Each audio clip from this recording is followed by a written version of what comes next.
Good morning student. कक्षा 10वीं में विषय गणित में हम अध्याय 1 पढ़ रहे हैं। अध्याय 1 में आज हमें हल करना है प्रश्नावली 1.4 का प्रश्न तीसरा का पहला। तो हम प्रश्न तीसरा को पढ़ लेते हैं। तो देखिए दिया है, कुछ वास्तविक संख्याओं के दशमलव प्रचार नीचे दर्शाए गए हैं। प्रत्येक स्थिति के लिए निर्धारित कीजिए कि यह संख्या परिमेय संख्या है या नहीं है। यानी सभी प्रश्नों को बताने की वे संख्याएं जो दी गई हैं दशमलव के रूप में परिमेय संख्या है या नहीं है। यदि यह परिमेय संख्या है और P/Q के रूप की है तो Q के अभाज्य गुणनखंडों के बारे में आप क्या कह सकते हैं। तो हम इसका पहला प्रश्न ले लेते हैं। तो क्या दिया है देखिए, 43 दशमलव 1 2 3 4 5 6 7 8 9। इसको हम हल करते हैं। चलिए देखिए, हमने प्रश्न तीसरा का पहला लिया है तो इसको हमने दशमलव रूप में पहले लिखा। फिर अब देखिए, हम यहाँ चूंकि संख्या में दशमलव के बाद की जो संख्या है वह लगातार बढ़ते क्रम में नहीं है।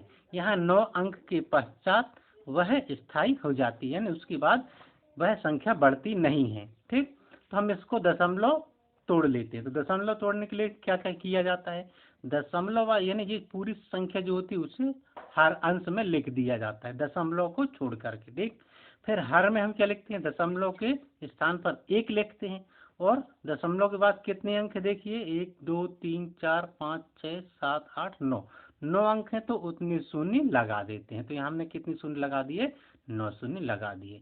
अब चूंकि इसे बटे के रूप में लिखा जा सकता, अंश हर के रूप में लिखा जा सकता है, इसलिए यह संख्या P/Q के रूप की है और अतः यह एक परिमेय संख्या, क्योंकि P/Q के रूप में जो लिखी जा सके वह एक परिमेय संख्या कहलाती है।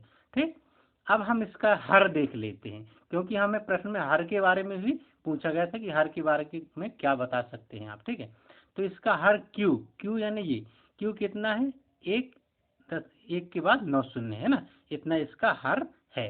अब देखिए इसमें कितने शून्य हैं, इसमें 9 शून्य हैं। तो हम इसके हर को ऐसा लिख सकते हैं, 10 की घात 9। ठीक, 10 की घात 9 के रूप में हम इसे लिख सकते हैं। ठीक है, और देखिए क्या लिख सकते हैं, 10 को हम क्या लिख सकते हैं, 2 गुणित 5, 2 गुणित 5 की घात 9। ठीक, अब हम इसको ऐसा लिख सकते हैं, 2 की घात 9 गुणित 5 की घात 9, ब्रैकेट को ओपन कर दिया तो अलग अलग घातें लिख सकते हैं। ठीक, तो हमने ये देखा कि इसके जो गुणनखंड है कैसे 2 की घात और 5 की घात के रूप के हैं। ठीक, अतः इसके अभाज्य गुणनखंड 2 या 5 या दोनों हैं, यानी 2 और 5 के अतिरिक्त तो कोई भी गुणनखंड नहीं है। तो लिखेंगे अतः Q के अभाज्य गुणनखंड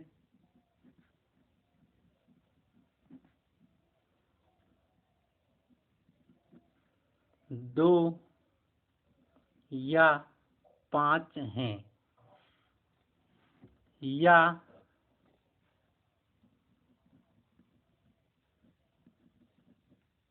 दोनों हैं।